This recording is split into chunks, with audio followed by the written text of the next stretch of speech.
everyone, I am Sakshi Kushwaha and welcome back to yet another video on machine learning and deep learning tutorials. So in the previous video we have discussed what are modules and libraries in Python. So from this video we are actually going to start our coding part along with the theory also. Okay, so let's discuss the software which we are going to use. So we use Google Colab. So you might be thinking, what is Google Colab? So Google Colab is a software. It is developed by Google only, and the file which is saved in Google Colab is of IPYN extension. Okay, and Colab allows anybody to write and execute arbitrary Python code through the browser without installing in your computer. Okay, it is especially well suited to machine learning, data analysis, and education. Okay, so for opening the Google Colab, you just open your Chrome and just find write Colab. Yeah, and the first link which you get is you click on the link and yeah, it takes some time. So it is opening, guys. So you click on new notebook. Okay, uh, it takes some time.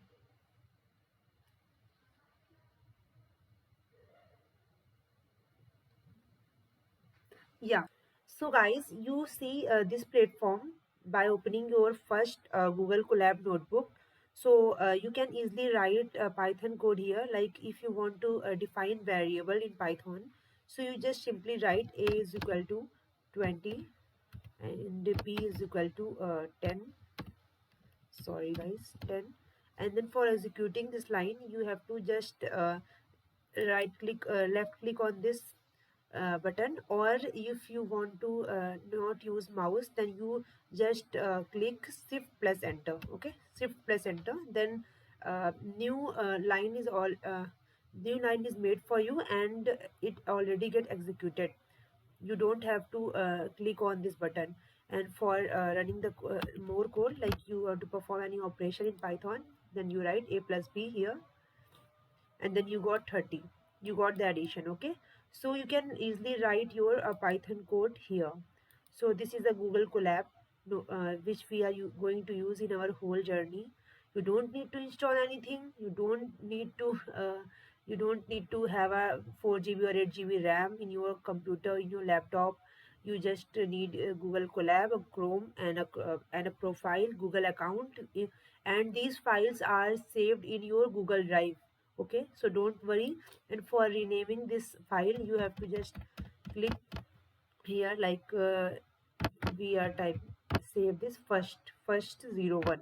Okay, so this is saved, and you don't have to click on Control plus S every time. It automatically saves in your drive. Okay, so for executing our first line, like if you want to performing any operation or anything in your machine learning, then you first need to install the libraries, and I already told you what are libraries and modules in Python.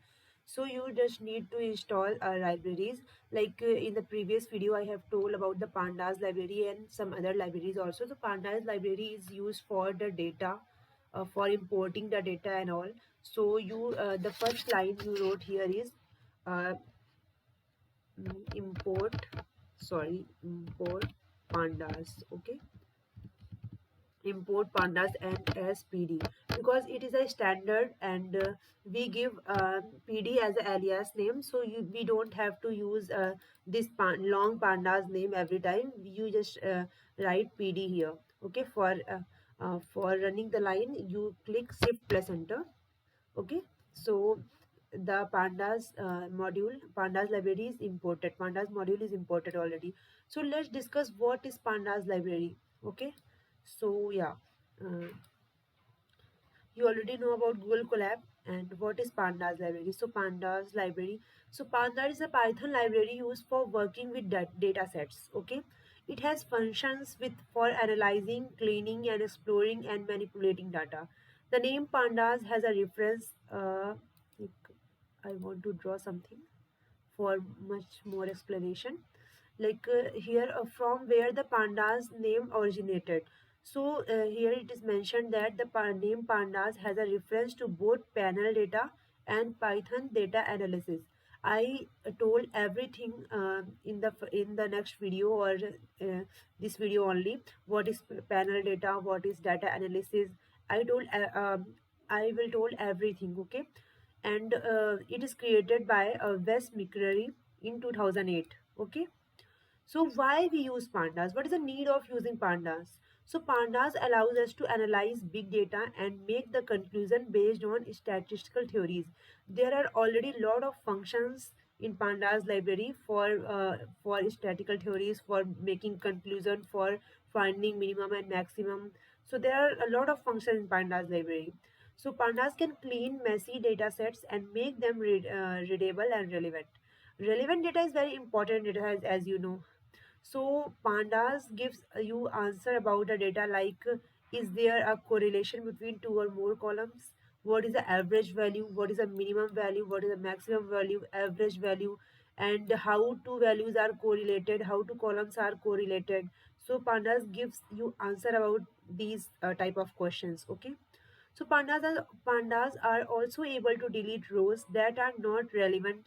The rows which contain null values, or which are not used, which are not useful.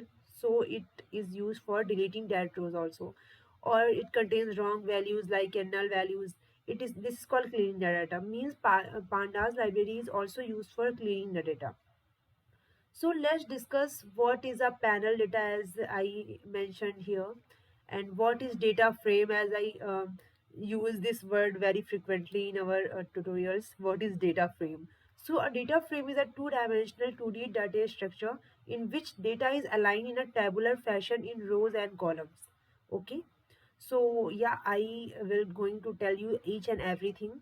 So data frame is the tabular format, data aligned in tabular format which contains rows and columns. Okay, it is a two-dimensional data structure. And what is data analysis? Like you performing data analysis, someone says to perform the data analysis in on our data. So what is data analysis? And it is an understanding of data by considering samples, measurement, and visualization. How you visualize your data is a part of data analysis also. So data analysis can be useful when a data set is first received before one builds the first model.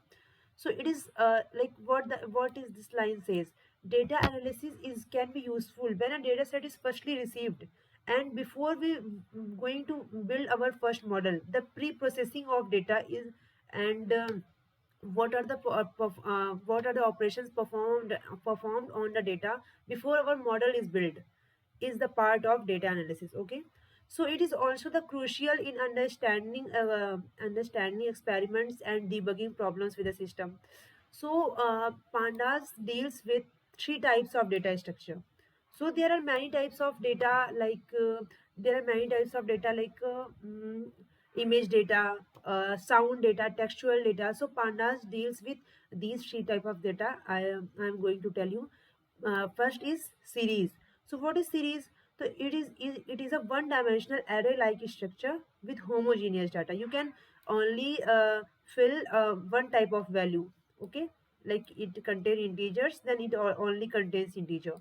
Okay, the size is immutable. It means the size cannot be changed first when it is first defined. Okay, but the values are mutable. You can change the value of these indexes by accessing these indexes, but you can't change the size. It is just like an array in Python, simple array in Python, but you can call those array in data analysis is series.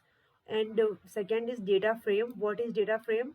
It is a 2D array like structure with heterogeneous data. You can contain string also, integer also, float value also, any type of value it contains. It is in row and column, size and values are immutable. Here, the size is immutable, but the values are mutable. But here, size and values are both are mutable. You can change size and value both.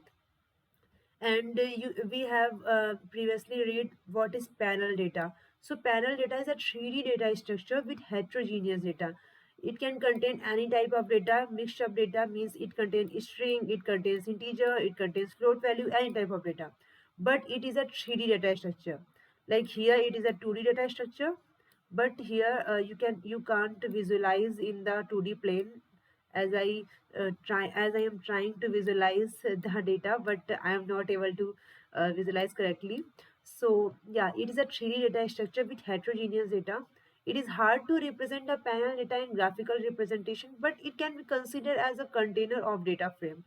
Like a lot of data frames are in panel data, there are a lot of data frames. Okay, so like first data frame is this, and second data frame is this. So the collection of data frames makes the panel data. So these are three types of data.